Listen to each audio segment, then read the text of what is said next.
right, all right. I smoke 2 joints in the morning. What? I smoke 2 joints at night. Okay. I smoke 2 joints in the afternoon. Oh, all the time. It makes me feel all right.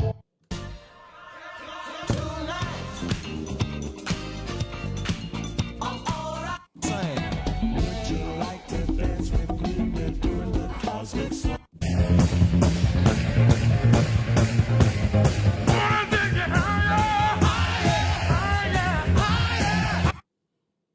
As I don't curse him out, and as long as I don't threaten him, I can say what I want. Am I correct? Yes, sir. We sick and tired of that nigga there. Well, welcome to the Chocolate Mountain Show. This is your humble host, Big Pontiac, the Time Walker. I'm that one and only Galactic Daddy-O. Welcome to each and every one of you to my galactic patio that reaches from Minnesota to the universe. And, I'm running out of all my supply I bought in Michigan. This is my last cart. I gave my daughter-in-law my other cart, so I am down to my last cart. This is, as you can see, it's called Blue Max. It is 89.22% of funkiness. I'll just say this with carts. You smoke a joint, you can be high for hours. These, I don't know if you high for hours. I'd say maybe, I don't know. When I do this, and plus this shit is harsh. I'm not gonna lie. This shit is harsh on the lungs. I think I like smoking joints and bowls better. This shit is pretty harsh on the lungs. I think these are like only $20. And here in Minnesota, man, since they're having a hard time getting the weed, their shit is expensive. So I might be taking another trip back to Michigan. But to the head.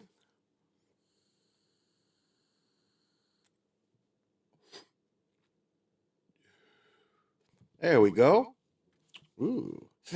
Tasting that THC, baby. I left my glasses downstairs. What's happening, Dr. Sinister? I forgot my glasses. Damn, I ain't wore them this morning. I'm just, I ain't been up too long. Man, that game, this is the baseball game, and I'm a big baseball fan.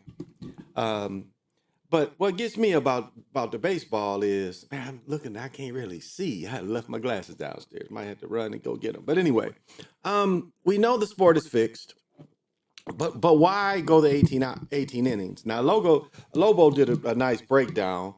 Big Stank, thanks for joining. Lobo did a nice breakdown of getting the numbers right. And so check out he did a short on possibly the why, because it doesn't make sense. You like 2 or 3 times they hit balls that sailed, so it doesn't make sense to have a game go that long. It really doesn't make sense. But again, they try to fudge in all their numbers and stuff. 2 time for me here in Des Moines, Iowa. Yeah, it ended at 1 something for me. Yeah, it ended up 1 something for me. I'm on Central Time, so it was 1 something for me. It made no sense. I mean, it was good baseball. I mean, really good baseball. I'll say that. It was entertaining for the whole time. I will give them that, but was it necessary? That's the other part that I look at. Is it, was that long a game necessary? But then that's part of the script. So, but I love baseball. I mean, this is my favorite time of year. Everything is going on. We've got everything but college basketball, which starts Saturday. Does college basketball start Saturday or does it start next week? I think it starts next week. I think college basketball, that's the only thing that's not really going on right now of all the major sports. I think that's all we're waiting for is college basketball. And so this is one of my the fall. I would dare say the fall is probably my favorite time of year.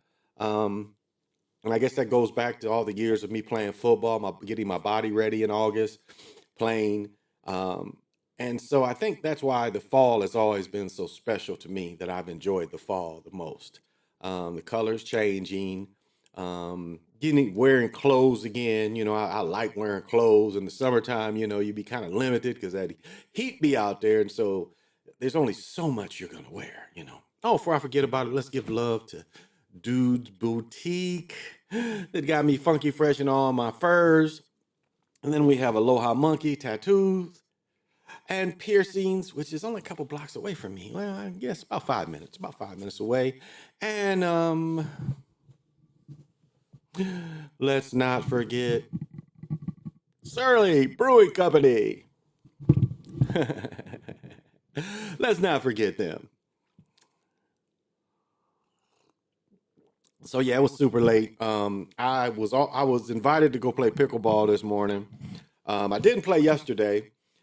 Saturday, my daughter-in-law had hurt her knee, and so we family's been taking them food because she's pretty much sitting down. I was over there 2 hours and she didn't even get up to go to the bathroom. I mean, she has the cold compress that you can send air through it. She's got that.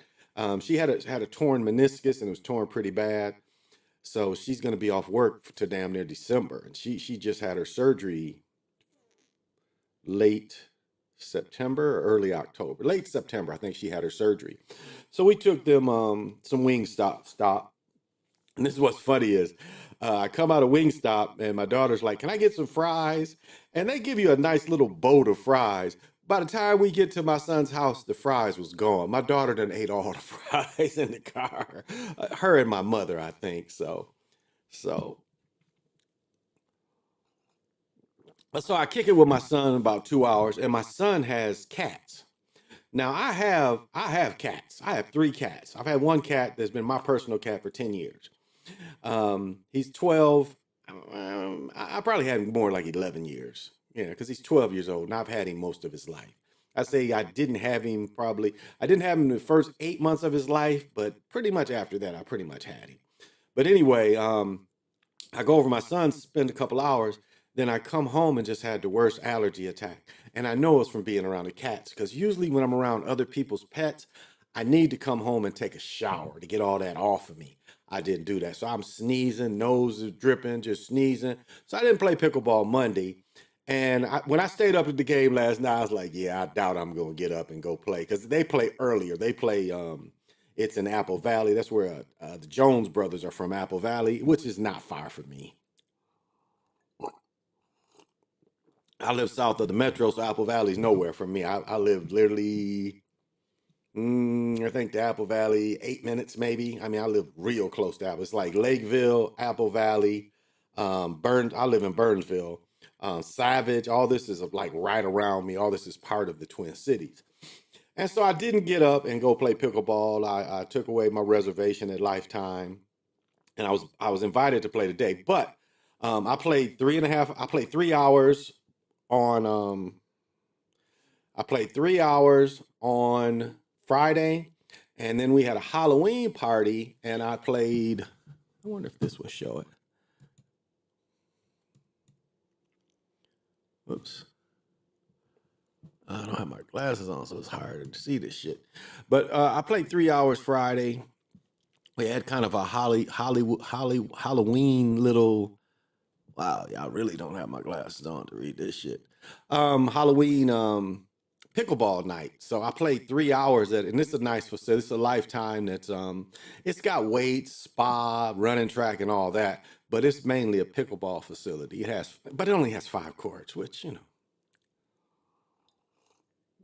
the outdoor facility I played at all summer has 12 courts to give you kind of an example of the difference. Let me see if I can find this picture. I know this is like all my old pictures. Where's my new pictures? Yeah, that ain't it.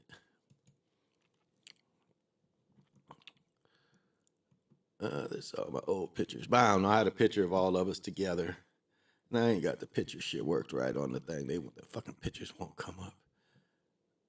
For some reason, I'm doing something wrong. I would ask my son for his help. Let me see. Now that's just gonna give me. Oh well. Don't look like I can find it right now. I can't believe how bad I can't really see shit. I left my glasses downstairs. I was just drinking coffee, listening to shorts this morning. So Let's see. Image. Is this it? It is not it. No, that's not it. That is not it. Oh well. But it's just a picture of all us together. And I went as Curly Neal as a Globetrotter. So I got to wear my Curly Neal outfit, which I only wear about once a year. Depends on how hot it is. And so I played a good 3 hours of pickleball. And plus playing against different people was really cool. Because what happens is where I go at Lifetime and where I played all summer, we play against the same people. Then I got a group of about 4 or 5 where we play against each other. So and we pretty much know what each other's going to do. So it's just like, can you stop it? So no activity yesterday, no activity today. I might go to Lifetime just to go to the hot tub. Plus the hot tub was closed yesterday when I was going to be there. It opened up, I think, at 4. So. And I know hot tubs are pretty nasty in general. If you ever did any maintenance, there's some pretty nasty things. But you know what? It takes a lot of that aches and pains. And if you got arthritis, it is really, it is great for arthritis. It really is. It's like most of the time I have to go in there, after I play pickleball, I have to ice my knees down. Some days when I can just go into the hot tub, it takes that inflammation out just going into the hot tub. And what I found out is that, one thing about the hot tub too is it kind of can drain your energy. So I always like eat a little protein and I take water in there too. So it's good for the legs. It's good for the, lower back. So I don't know. I'm going to play tomorrow for sure. But didn't play today. So we're here for me to do my picks. And my picks of week 8, I went 7-6, which was really kind of dumb. I had the Ravens. I scratched them out and put the Bears at the last minute. So I won the Chargers. I lost the Falcons game. Cowboys, I've been trying to roll with the Cowboys, but the Cowboys just be letting me down. The Bengals was a surprise. I mean, I think Lobo and them was looking at, was that the game that the Jets could win? I think they broke that down. I did pick the Bills. I surprised the 49ers lost. I picked the Pats. Of course, my Eagles. Of course, the Buccaneers. I got the Colts. Steelers game. I lost that one. And then I won the Chiefs last night. So I ended up going 7-6, right? 1, 2, 3, 4, 5, 6, 7. Yeah, I went 7-6. So for the year, I'm 80, 32-1 for the year. 80, 32-1 for the year. So that's what I am. It's in the bio of this. So I'm still doing pretty good. Still way above 50%. So didn't have the monster week I had last week where I went 13-2, but did, still not bad. Still above board. 51%, 55%. So, and I haven't filled out my week 9 yet. Look at here. I know I got the Ravens for Thursday night because Lamar's supposed to play. That don't mean they're going to win, but I'm going to go with the Ravens. That's the first one I'll give up. So yeah, that was my picks this week. Some of the games I wasn't looking at home field advantage. I didn't kind of consider that because a lot of times, like when you do picks and then you come on here, what you have to understand is it comes quickly where you got to make the picks again. And a lot of times you have to, to analyze, to try to, and that's the thing about scripted sports is what we really try to do is we try to analyze how they're doing the script. And that's why I was talking about the baseball game, like not making sense. It's like, why as a product now, the advertisers probably like it. I mean, you get a lot more advertisement. I mean, but this game, for me, this game came on at 6 o'clock. This game came on at 6 o'clock, and this motherfucker didn't end until it didn't end until 1 o'clock. So, here it is. What are they talking about? Some bullshit. What? These motherfuckers, boy. All right. So what was the point of it? What was the point? Like why? And it really looks, and it goes into ritual again. I know we see the 18th inning, which we can look at 9, but again, Lobo did a great breakdown, so you can look at his stuff of maybe the why, and because it's kind of like a ritual to keep it going so long, for really no apparent reason. Both sides are playing bad, both sides aren't hitting, and I didn't know you could do 2 walks in a row. I didn't know that. I didn't know you could walk a couple people in a row because what was that? The 14th inning? Oh no, 13th inning. Mookie and Shante or Orate or whatever his name is, Oranti, whatever his name is. He got walked, of course, and then the other dude got walked, and then Mookie got walked right after. So I thought that was odd. I thought that was kind of. I was like, oh, okay. So it went on. It went on way past because I was watching the dual screens, and it went way past the football game. Football game been over. 2 a.m. time for me here, man.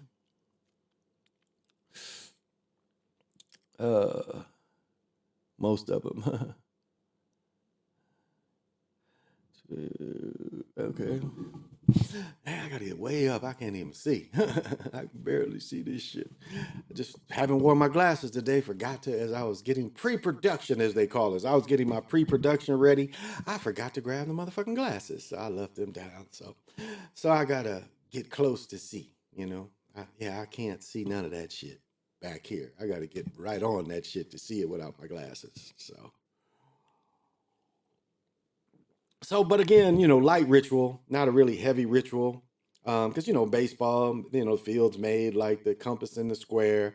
So, in itself, the game is, very ritualistic. It's always been ritualistic in its conception. And if I talked before, I mean, the way they screwed the baseball players in the late 1800s is, baseball players were, Ken Burns breaks it down beautifully, but baseball players owned the teams at first. They were the ones that collected all the money, and that's how the players got their money. They had a pot, they passed their pot around, and that's how they collect their money. Well, what's interesting is I can't think of what year, but late 1800s, the newspapers put in that baseball is fixed, the big scandal, they're fixing games. And the players who knew they were fixed, again, watch the Ken Burns documentary where they tell you, well, we'll win a couple here at home, then we'll go play at your place and win a couple, and we'll get fan interest because you'll win. You'll win. And so what could he say when the own and what they truly wanted is they wanted to take the game away from the players and they wanted to have owners. And that's what they did. They created a lie, which they already knew was crooked. And then when we come to the 1919 Black Sox, what the players did is the players tried to take the power back. Players say, we know the games are scripted, and so we're going to get our part of the script since we playing with these tight ass owners, because that's all they wanted. Is the owners wanted part, they wanted the money because the games still were scripted. I mean, you got Ty Cobb coming on that tells you from 1912 up to 1918, all the games was fixed. Ty Cobb says that in his own words. He was like, "What are they mad about? All these games from 1912 that I played these seasons from 1912 to 1918, all these games were scripted." Ty Cobb says this. So he's like, what are they mad about? But again, it was all about the owners controlling the script. And that's what we see today.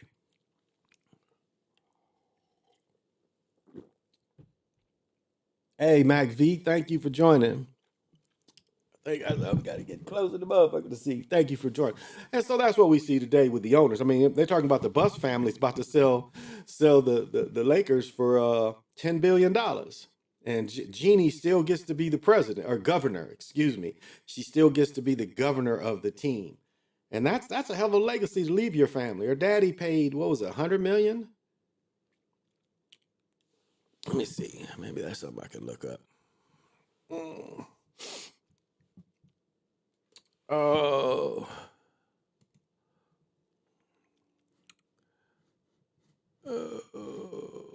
Well, phone's quicker.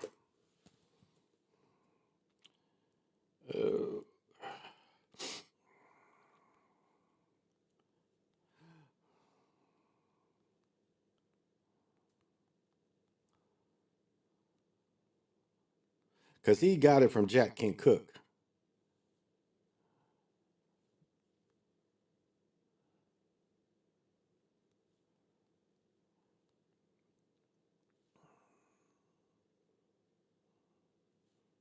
Yeah, here it is. How much did they pay for the Lakers? Yeah, okay. In 79, he paid 67 million. And if you watch Laker time, 67 million, and they've sold it for 10 billion. 67 million, which they show he had to get some money from his ex-wife. He had to get a few investors. I mean, it was like it took him everything.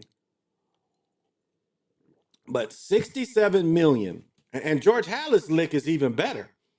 To incorporate the Bulls, or excuse me, to incorporate the Bears was only $100. And look at teams worth well over $1 billion now for $100 pay-in in the 20s. That $100 pay-in in the 20s got that family billions. And so, these owners do not want to let go of that. They do not want to let go of the control. And that's all sports. My dad put it a very, very interesting way. He said, they ain't going to let two brothers control who's going to win or lose. And that's what we see, that, they've taken away the power up from the players.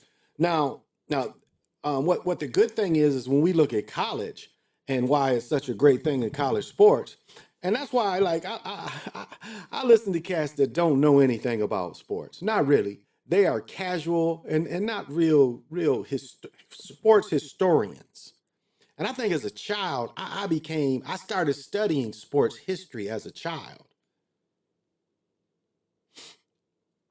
And so my life, even though I played sports up until, really 40s, I think my last semi-pro basketball game was 06. But anyway, so I've studied sports, and if you don't think that, sports are fixed, just watch college sports have always been fixed. Watch an old movie by the Marx Brothers called Horse Feathers. And all they're trying to do is buy players. The first pro player, Hugh Pugh, I think was his name, or I've got to get my book, but he was a college player that got paid $500 to come play with some team on the weekend. It was a college player that got paid to go play pro. He went from Yale. Hugh something is his name. He's in my history of the NFL. So college players have always kind of been paid. It's nothing new. I remember there was a thing they had at Michigan State when a player got a touchdown, that meant he was going to get a car. I mean, I just remember people joking like, oh, they're going a new car for him, especially if they beat Michigan.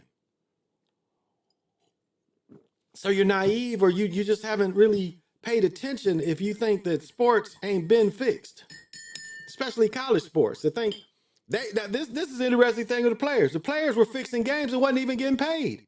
I mean, they were getting paid a little bit, but they weren't really getting paid like now. So now we know. What did somebody just show? The Indiana game. They had 2 seconds left. All the dude had to do is kneel down to win the game, but he runs in the end zone and he gets a safety. And it fucks with the over and under. Golf's touchdown. They took it away because one dude was about to win $400,000. So it's like, hey, I can't take that. Well, Vegas called him like, you got to change that shit. No flag on the field. So we see how the NFL has set up the fix, and all sports. Hey, G Real, thank you for joining.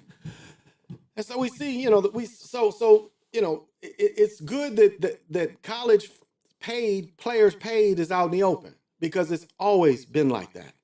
It's always been like that. There's never a time where college sports was true and not money going over it. And I've told my own experience again, when I went to A&T, to say it was a lot of money on A&T, just probably locally. Now, I did question sometimes. We ran 3 deep. I don't know why the coaches love that. They love 4 linebackers, and they wanted to be 3 deep. And we play teams like Joe Adams, 747 Joe Adams, just picked us apart because you got man everywhere, and you rely on blitzing too much. old blitz schemes. You relying on blitzing. If your line ain't making a big push, the blitzers is still, getting one-on-one matches when they rushing. There's no. It's like it never seemed like we had an advantage. It really didn't. So I don't know. And living in Greensboro, 3 years after I played, there wasn't a lot of money in Greensboro on betting on the Aggies. From what I saw, the movie Blue Chips with Nick Nolte, Shaq, and Penny. I was young. I didn't know when Nick went to Tony's down and said, "Did you shave?" As I got old, I understand. Oh yeah, Blue Chips is an example. It's what's his name? It's not Raymond Lewis, but the Raymond that hooped out in California, the one that went to Philadelphia 76ers. And because Doug Collins got $1 million, and he had burned so many bridges, he signed for 50,000. And was it Raymond Lewis? But anyway, he tells you, this motherfucker got a vet to go to some small school in L.A. Some small school in L.A. Dude got a vet. I mean, Marcus, Marcus, not Marcus Dupree, Eric Dickerson. Eric Dickerson shows you. He's my age. In 79, he's driving a brand new Trans Am. Marcus Dupree said his mama wanted a trailer. She should have wanted a house. I don't know why she didn't want a trailer, but his mom just wanted a double wide. Boom, got the double wide. So it's been going on. But as I broke down, I think it was the 2020 season NCAA finals. As I did a financial breakdown of it, of all the players and how much money they did, and it was something like every player should have got $40 to $60 million. If they did true revenue sharing with the NCAA, and it was like it is in the NBA, 50-50 or what was it, 60-50 players, something like that.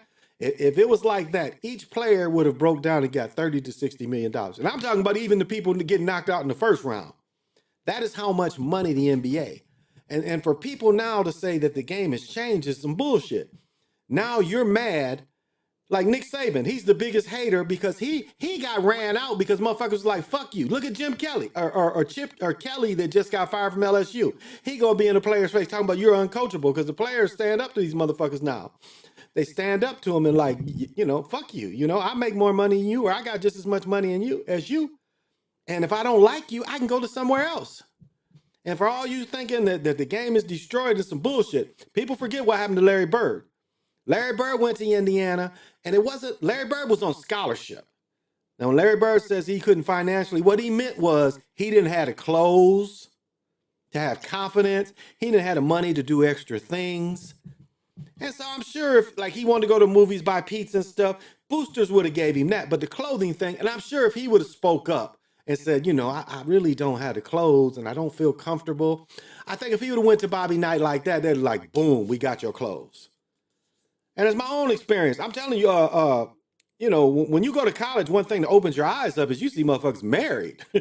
You be playing with motherfuckers got families and be married and shit. And it was people already getting their rent paid by the college already. Cleo had a woman and she went in all their faces and the coach is like, you motherfuckers need to come up off. This is how she was with the coach. You motherfuckers need to come up off this bread and pay my rent. The fuck is y'all talking about? And so I know, and I've said Sidney Lowe, Derek Wittenberg living in townhouses. They was living in townhouses, all right? They wasn't living in dorms. Same with Hawkeye Whitney and Clyde the Glide Austin. They was driving brand new Cadillacs when I was a freshman. They was going to North Carolina State. These niggas was driving brand new Cadillacs. So somebody bought them. So it's always been going on. Let's see. Thank you. Thank you. Thank you, Brother Jaguar. Thank you. And so all this has always been going on. And so it's nothing new, but it's just time that the players get an equal share. And that's what hasn't been happening, is players getting an equal share.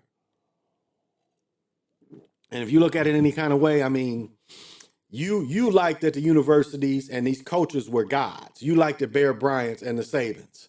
You think that's how it should have continued all the time. But I mean, now getting back to Larry Bird missed a whole year. And people forget, if you look at Larry Bird's production, Larry Bird only really had 5 good seasons. Break Larry Bird down to 3 MVP seasons and 2 seasons beyond that. Because again, Larry Bird had to sit out a whole year and transfer. And so why should you have to lose a whole year of your eligibility? That's what, people that don't know football don't understand. These guys are losing a whole year of your peak athletic prowess. You're losing a whole year. Why? You should not have to. Because any other person in America, if you go to a college and you don't like it, you can fucking say, fuck it. I paid for this semester. I'm gonna go somewhere else. And there's no penalty. There's like, no, you got to sit out a year. You don't like our school, we're not sending your transcript. You got to sit out a year. So why is it any different from athletes? Athletes, again, you are getting sold a dream when you get recruited. You are getting sold a dream because it is your dream, it's your parents' dream, and that's what you're getting sold. You're getting sold a dream. So when you go there and you ain't starting, you might not even got your number, and you're questioning why, here I'm thinking I'm stepping into something, and you might not get along with your position coach. You might not get along with your roommates, your teammates. I mean, there's a lot of these things that go on. So you should have the right to say, boom, I'm gonna try somewhere else. And there's every other industry in this country you can do that. You can quit a job and go somewhere else.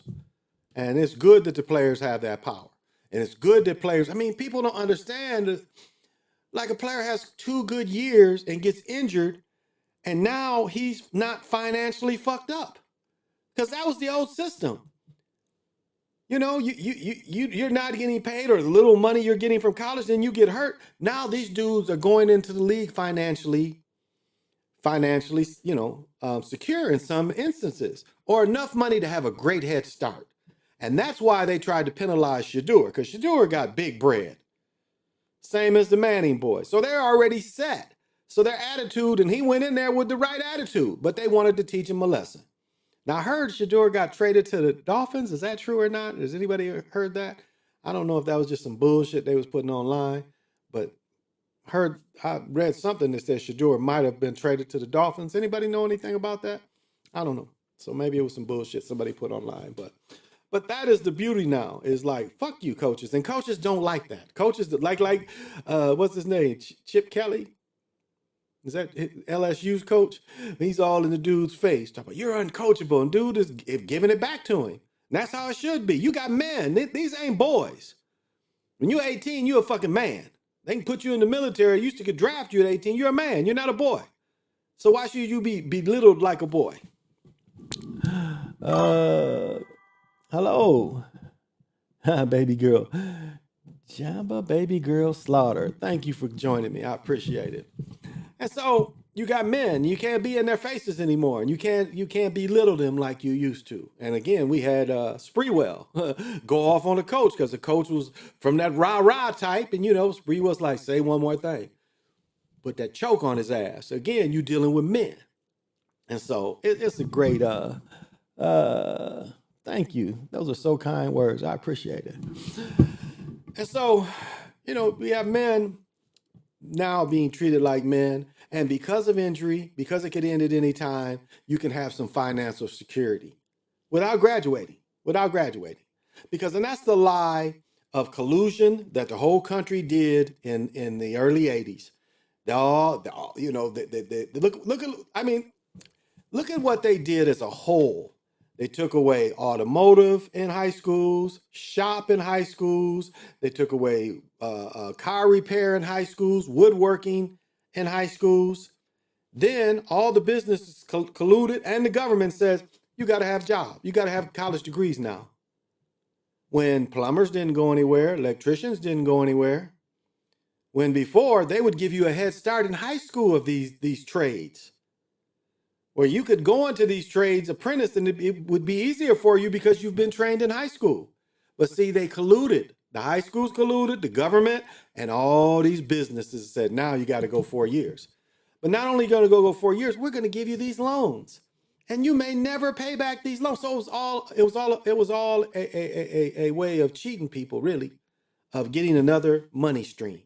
That's all it was. They all colluded to get this money, so people would be in more debt. Yeah, you got that job, but damn, you got 100,000 hanging on your back. I have a relative. She owes to this day over $100,000, and she didn't go to a school that was 100,000 per semester, but just over the years, she has her master's, so she's working on her doctorate. Because, and also what happened too is they took away a lot of these factory jobs. They took away a lot of these factory jobs because of the unions, basically, which should have been stopped. Should have been stopped. Should have stopped them from killing the Midwest.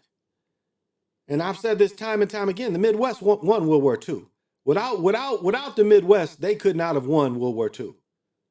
And what thanks did they give the people and the families from World War II? Took away all those jobs. Now I have a friend. Well, she's not resting, but this friend got hired at I think Beverly probably graduated in 67, 68, 1967 or 68. When I knew Beverly, my best friend Eric's mother, Beverly, this was probably, see, I met Eric in 85. This is probably 93, 94. And Beverly was making $100,000 a year back in 94. Tommy, her man, was making the same thing. They was making something like $120 an hour at working for Kellogg's. Both of them. $120 an hour back then. Back in the 90s, 80s, and 90s. Beverly only had a high school education. But because of the unions, Beverly had a more than living wage. Now rest in peace, Beverly. She died some time ago. But just to show you how you didn't, back then you didn't really have to, when unions, before Reagan broke up the unions, and they allowed these union factories to go to non-union states, which should have been denied. So here in Des Moines, they're bringing back the trades in high school. They're building high schools just for building trades taught. That's good. That is real good. They let those jobs go overseas. China's other stuff. Well, I mean, outsourcing. I mean, y'all remember the outsourcing commercials? Do y'all remember outsourcing commercials? They were showing, go outsourcing. It's the new big thing. It's all in the news. Everybody's going outsourcing, taking away these jobs because you can get somebody to work not only without a union, but pay them pennies on the dollar. Just like we see with Michael Jordan, Nike, in Vietnam and China. I mean, we know their labor costs. They don't have any unions. So this is why everything is, over there. They want things built over there because of the cheap labor. But what I'm saying is there was a time in America where, everybody could be upper middle class. Guy broke, I can't even think of his name, but he broke down, the peak time was from 1948 to about 1976. The division between rich and poor was getting smaller. And let's not forget in the 50s and 60s, I think the tax rate was 73% for the rich. 73%. And then you had Johnson lowered it, and then Reagan lowered it. And we see now, rich get taxed pay taxes or get taxed like a person gets taxed instead of keeping that money in the country. They're now giving crazy tax breaks. So forgive me for having to lean in and pushing the cheaper labor for these investors, buying up companies and outsourcing. Yeah, still doing my field. A lot of positions going to Hindustan now. Wow. It's like here, with them shutting the government. We have a lot of friends that work for the state because my wife used to work for the state for 20 some years. And now she got to call some friends. It's like, man, if this goes on, because when you work for the state, part of the state gets federal funding to push certain programs, and she's thinking she's under there, so she's not getting paid. But it's funny if you think about the shutdown, these jets still flying, and you know how much it costs to fuel a jet. Do you know how much it costs to fuel an aircraft carrier? And a battleship and them cruisers.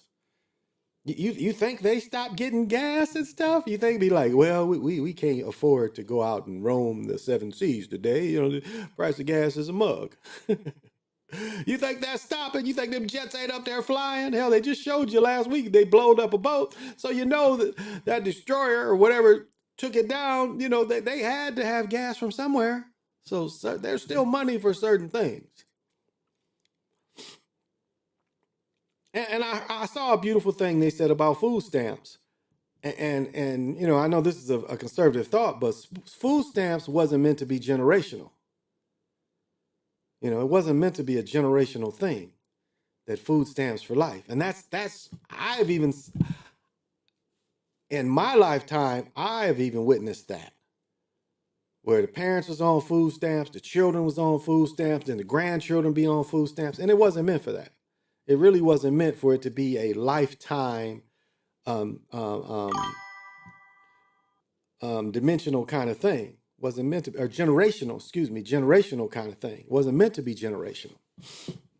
To be honest, I suspect the shutdown. Oh yeah, it's gonna go into December at least. It's gonna definitely be into December. They and it's funny, like they say, like release the Epstein files, like they ain't had it and can't change them and make up some shit. I mean, you know, it's like, why are you harping on this when you know they can make up anything to say anything? The man already said, well, first they say, well, we need the list, we know the list out there. Then they say, ain't no list. So I mean, come on now, this is comedy. You know, politics is just as fixed as everything else in America. There's nothing genuine about it. So it didn't really matter if you went for Trump or the other person. It's already predetermined. Be eating chocolate and getting chocolate all over my face. So it's already predetermined. Man, I really can't see shit. I forget how much I can't see. But in the mornings, I don't wear my glasses. How long I've been going? I'm not gonna go too long today. Then I'll be back probably Thursday morning. Sometime. It depends on if I play pickleball Thursday morning. I'm not sure or not. And so America is just.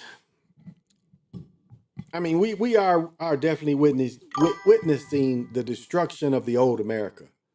Um, it does seem like they would like to bring back the Jim Crow era. It does seem like that. Some of that's going on. And it goes into what Dr. Welsling said, you know, European genetic survival. That's what it is. Is the Europeans have never been more desperate than they are now because they know, like why do you think it's no, they ain't in Boston trying to get rid of them immigrants, them Irish immigrants in Boston. They ain't trying to get. You don't never see them terrorizing the immigrants from Ukraine, Afghanistan. You don't see them terrorizing any of them. And they got gangsters, plenty of gangsters from Afghanistan, plenty of gangsters from the European countries, these Eastern Bloc countries. That's why I was listening to Sly, and Sly was like, he didn't know the mafia still existed. I think Thursday I'll find the amount of money, but each mafia family is still making between 400. The five families, some of the five families is making $1 billion a year still. Some of them are making around 400 million. So they didn't go in. And gypsies, I mean, Sly is from New York or from Chicago. Gypsies is like the mafia. If you look at gypsies, if you got gypsies in your town, there's plenty of gypsies in Chicago. You know, you think they went away? So the mafia never went away. Yeah, they took some of the gambling, the legal. They took, because I've been to old Vegas when Vegas was mafia Vegas. There wasn't no children out there then. It was not children friendly back when the mafia had Vegas. So, recommend the book, The ISIS Paper, The Key to Color. Yeah. Her book is, definitely her book is. She tells it, and she was talking about it, and I didn't think, you know, she got enough. I don't think she got enough publicity to really push her message. I mean, but that's what it's all about right now. That's why, you know, go back to the point is they're going after the brown people, the melanated folks, because again, these are the numbers that are rapidly overcoming them. I mean, they've been the minority in America. If you look at everybody, but they've never been more of a minority than they are now. And we know we can't trust their numbers, but we know their numbers are dwindling. I mean, here in Minnesota, When you go up north, where because I know Wisconsin is looked at the cheese state, but this state is just as much as milk and cheese as Wisconsin. And so if you go up north, Minnesota, you see a lot of cities is already mostly Hispanic because they doing the dairy work. Some of these towns, that's where the workers come from, is the dairy work. So Genovese family still running New York, same territories in New York. I have the ISIS paper. I have to get others that's okay, yeah, it's a good read. It's a good read, and she hits the head on. She breaks down what the gun is the gun is, their phallus and everything. I talk about this breakdown all the time and what happened after World War One. I talk about this, but it is funny when I read things and refresh it. I caught something the other day I hadn't caught about World War One. So about roughly 380,000 brothers fought in World War One, and so out of these 381 brothers, when they came back again, 18 people were lynched. 18 servicemen were lynched. The bloody summer of 1919 was really to go after the brothers that fought against Europeans in Europe because they weren't scared to kill them and they were used to killing them. So and one thing I'd never caught that I just caught is they used their own service to do it. In New York, they used the Navy. The Navy that had fought over there, they used the Navy to go after black neighborhoods. Gangs of New York doesn't show that part. They don't show the Navy starting to riot in the gangs of New York. They started just regular people mad at the rich folks. But the Navy started the Navy, and they used the military to mostly fight against the black soldiers that came back home. And then in right after World War II, we see the same thing when we had probably 500,000 brothers, if not a million brothers. I think it's 1.3 million brothers served in World War II. We see the same thing, them killing them too.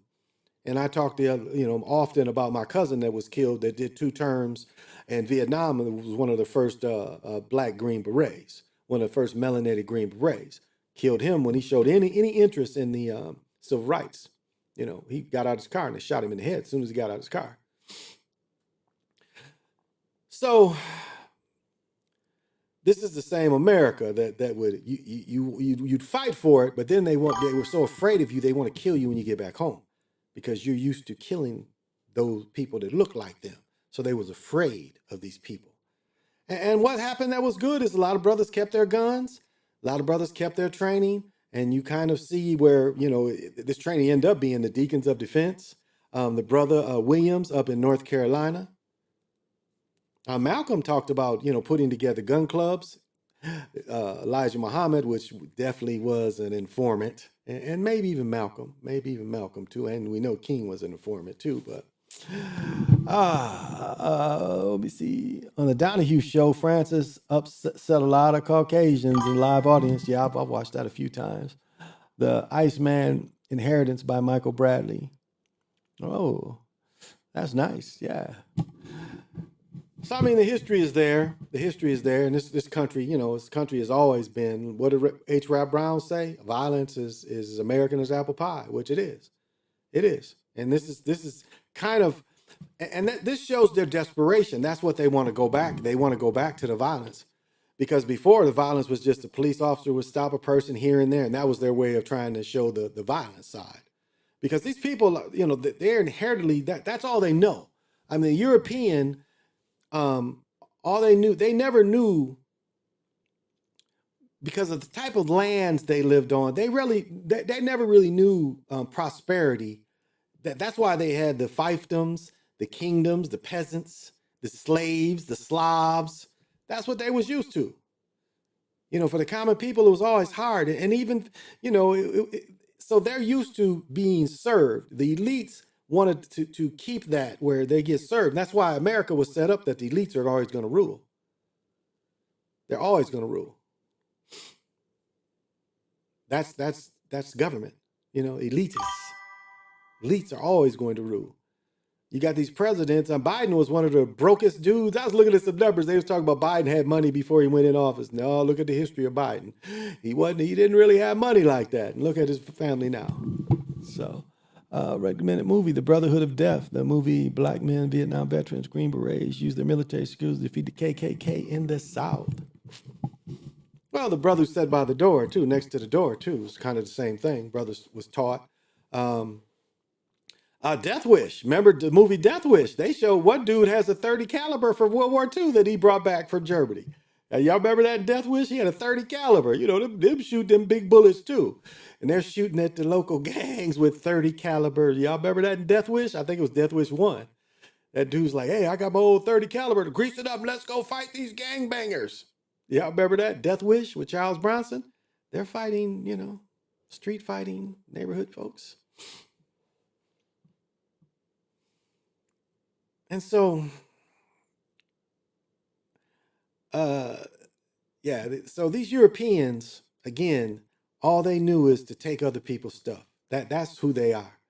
You know, what did Lincoln say? You work so I can eat. That's their attitude. They don't think they have to work. I mean, you know, you praise all these people that stole other ideas.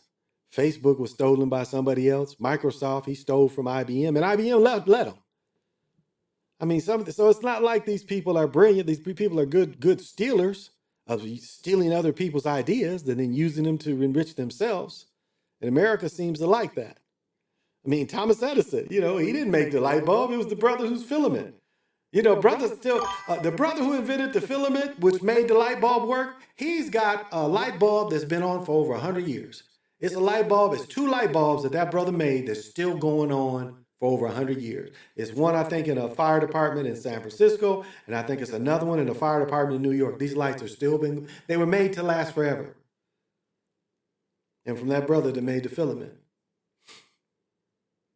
And we can go back, you know, we see. And that's what that'd be funny. Like if brothers and sisters disappeared and we were able to take all our inventions and what we contributed to America, you would see a lot of this technology just go away.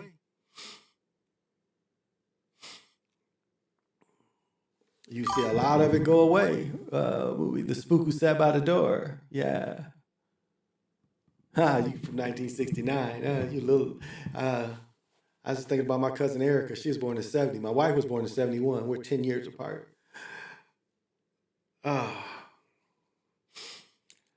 So this is why, you know, we look at the turnaround and they're panicking because the numbers is down.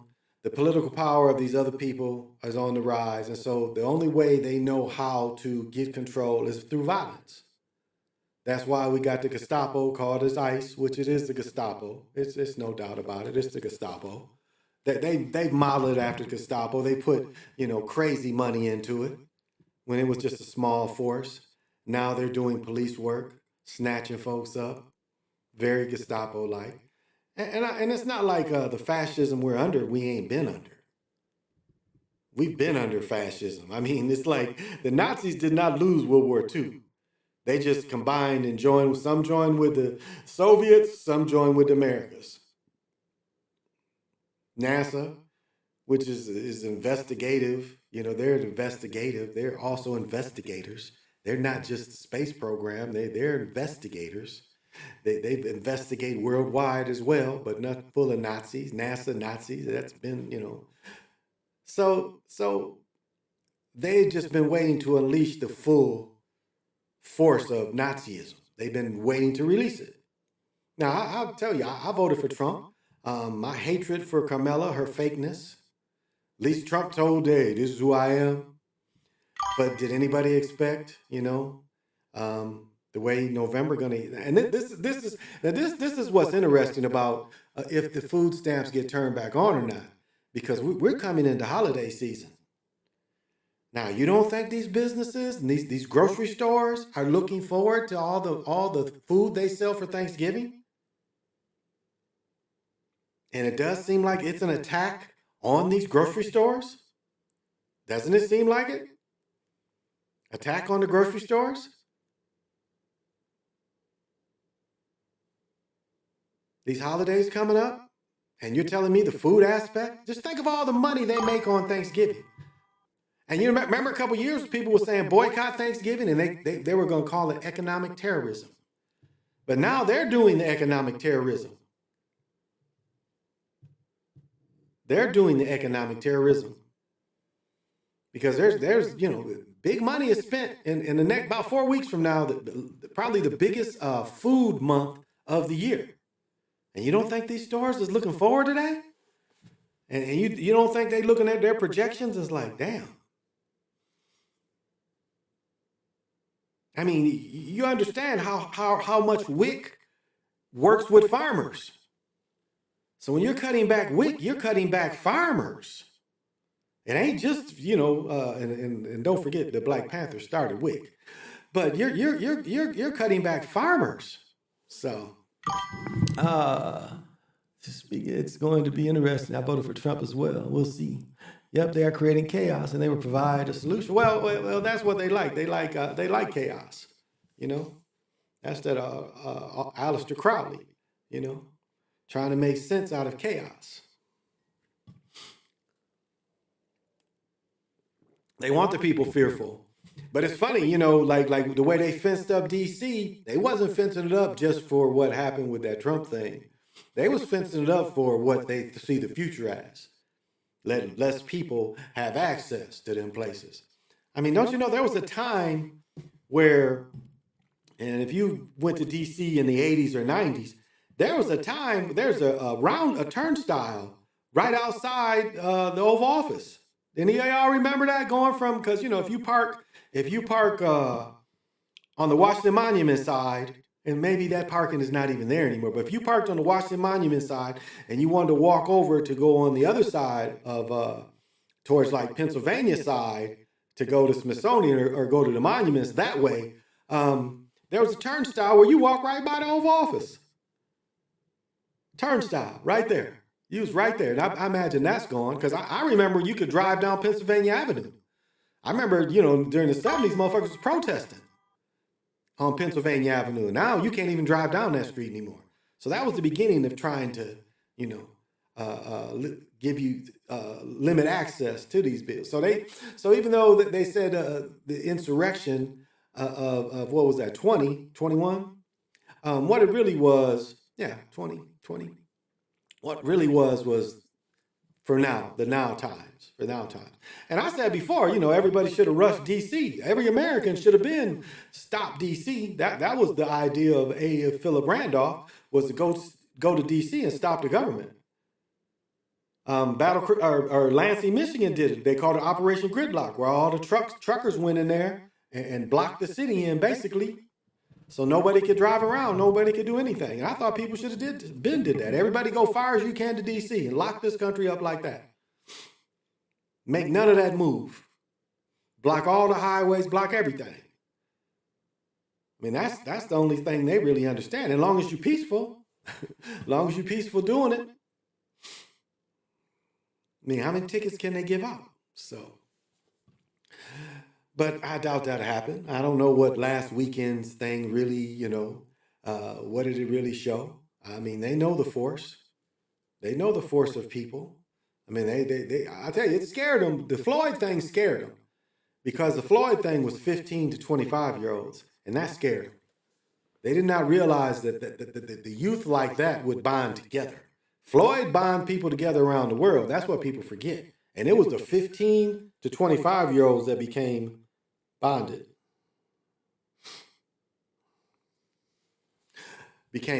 And that scared them.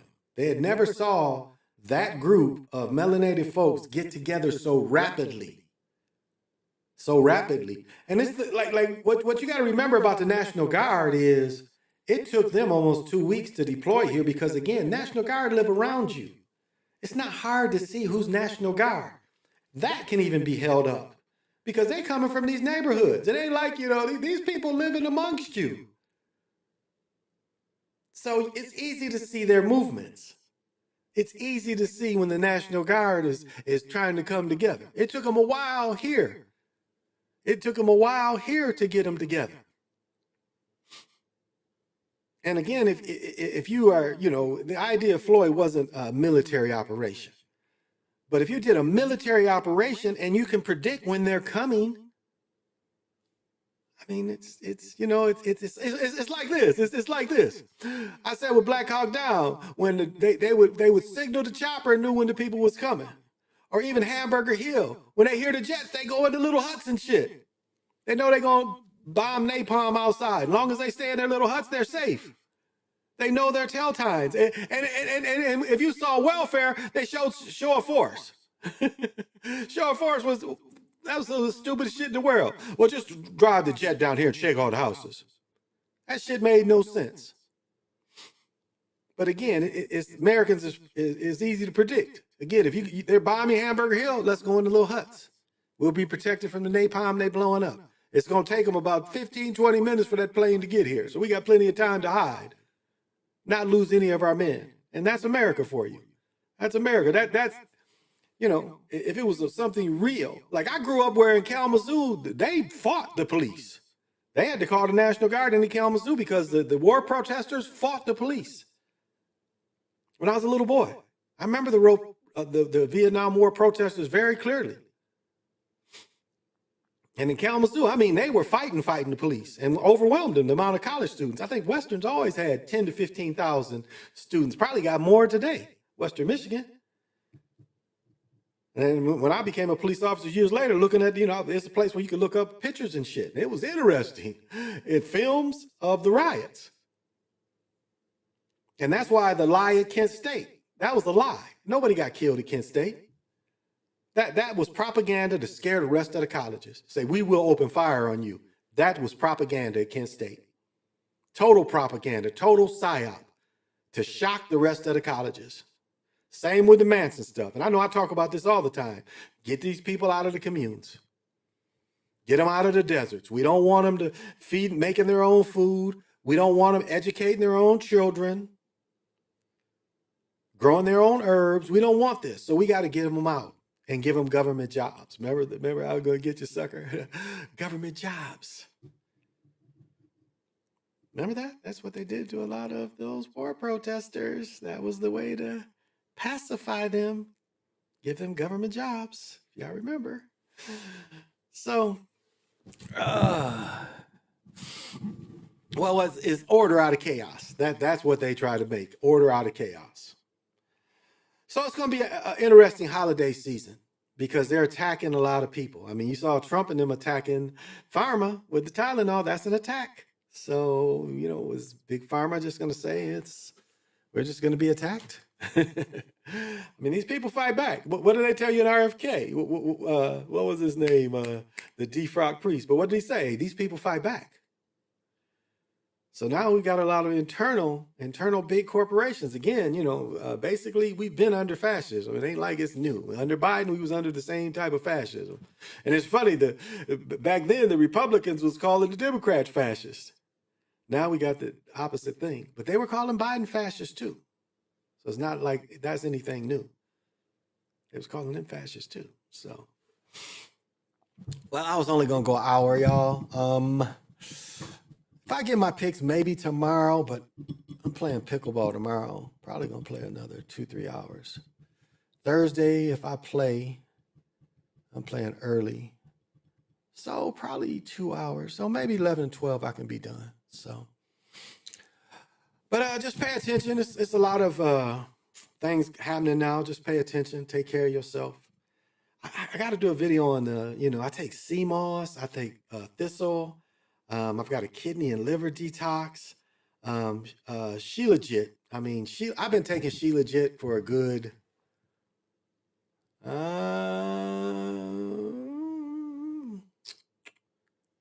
15, 16.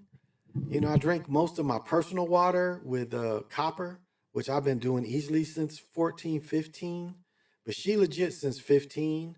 Now they got the pills, so you ain't got it. That shit's terribly bitter. And if you can get it in the drops too, but the drops, ooh, that fulvic acid is woo. But I've been taking that, sea moss. So I gotta bring them all up here. Tried to take magnesium, but that shit was like concrete to my ass. It blocked me up. I can't take that. They say some people, it flushes them. It didn't flush me out. It did the opposite. So I can't take too much magnesium. I got to get it in other things. And so, you got to take care of yourself too. You do got to take care of yourself. That's the biggest thing is because it doesn't matter how spiritual your mind is. If you don't keep your body up with the spiritualness too, because the body is also, part of the spirit and your spiritualness. Your body, like one way that your body really helps you is your aura, and I think people don't really tap into that enough, is understanding how you have to have everything kind of in tune. That's like when we vibrate high, everything vibrates. Oh, I'll get it out. Okay, I'll give it out. But I mean, that's what high vibration is everything's vibrating. You want to vibrate high enough where you vibrate your internal organs, your brain, everything. You want everything to vibrate high.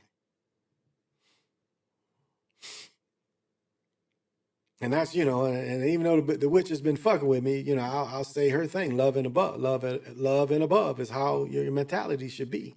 When you lucid live, you should really as just a watcher, but the way you watch and you look at everything, you're in love with everything. Now, I ain't saying being a sucker, I ain't saying that, but I'm just saying as the observer, when you lucid live, you look at everything in loving and amazement. Because if you break down how this illusion is put together, it really is quite amazing. And they say, we see shit backwards. It comes in, it's backwards. And so the world is really backwards from what we see it. If you understand the way your vision looks.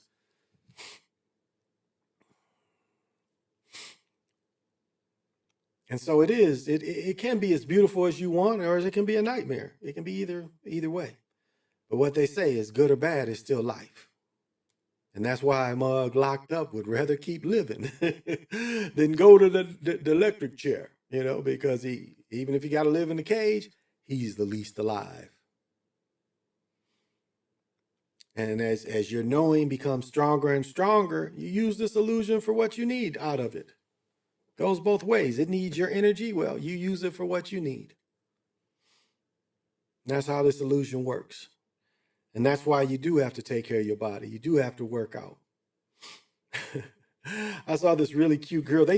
Women do a thing where you put your foot in this it holds your foot and you do a weight backwards where you go. It's like to tighten your butt up.